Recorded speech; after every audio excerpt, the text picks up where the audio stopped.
I want to know your perspective on how different literature galvanizes resistance in the West versus the East.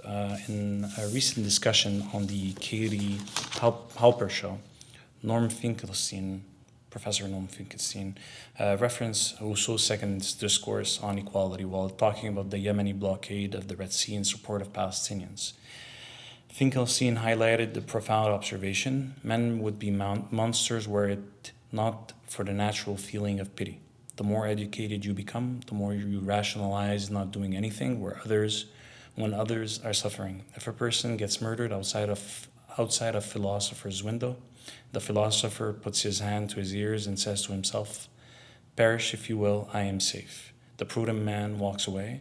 It's always the market's woman, or as we say, the fish market woman, who intervenes to break it up. She's reacting to our pity.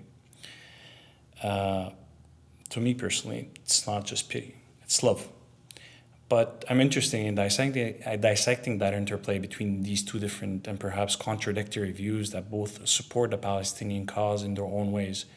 On one hand, students in the West are willing to sacrifice their diplomas and potential future jobs, and on the other hand, the resistance in Yemen is willing to face the might of the U.S. Navy, starvation potentially, to be on the right side of history. How do you see literary work succeeding in galvanizing resistance differently in the West compared to the Middle East, and how do these diverse perspectives converge in their support for Palestine?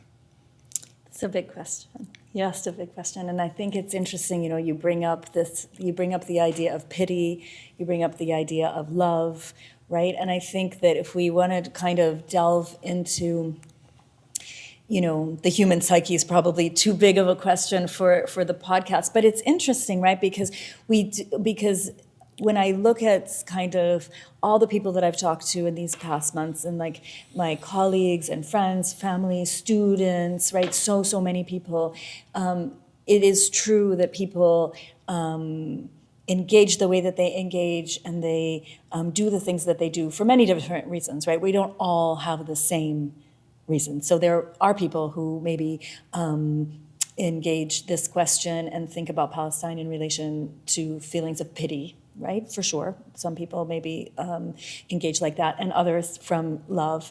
And I think, I've seen sort of an outpouring of kind of what I would call something like solidarity, which maybe comes, it's not quite the same as love, but it's connected with that idea too, right? This idea of wanting to have principles and to feel that you are acting according to your principles. I've heard a lot of people talk about, this is not a time we can't look away. We must face this. We must stand up for this. And people really, really like thinking about themselves as actors in the world, and needing to do something, even because we're very far away, right? We're here in Montreal, we're not in Palestine. So we're not, or even Yemen, which is even closer, right? We're really far away geographically, but feeling maybe not far away. And so like, what is the thing that we can do, and wanting to make sure that I've talked to so many younger and older people saying, I have to do the maximum of what I can do, which is a really different way of engaging in politics than maybe we're used to, right? So I think that's something that when you were feeling optimistic before, that's the thing that makes me feel optimistic, is that so many people are thinking in that way and engaging in that way. But I think that you're right too, in that when you are in a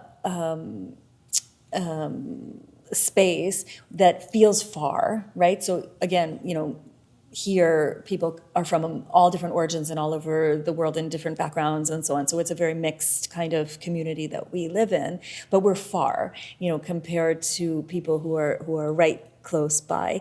That there are differences, and those are connected to so many kind of factors. And you bring up the literary one.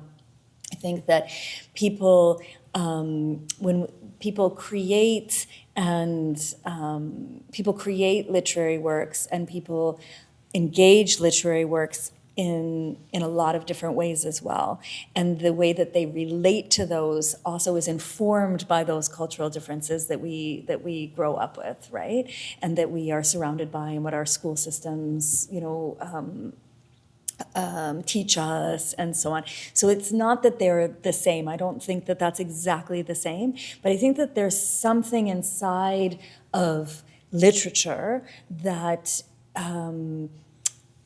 tries to capture the thing that isn't obvious, and it tries to capture it in the thing that makes something literary is the thing that isn't able to be like described at the table or analyzed in the same way that we analyze politics. It's that thing that we can't say directly that makes the work literary itself, right?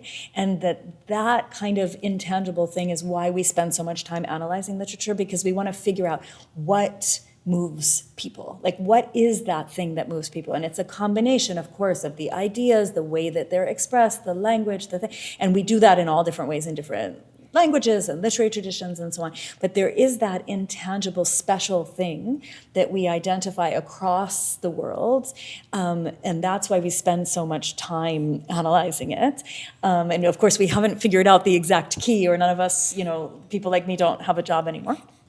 But I think that really kind of sitting with and trying to think about what those things are is partly what is the thing that drives humans, all of us, to make the choices that we make, to engage the things that we engage, to commit to the causes that we commit to. So that's kind of why I think that literature and politics are related, right? There is that feeling where you want to be a good person and do the right thing and act according to your principles.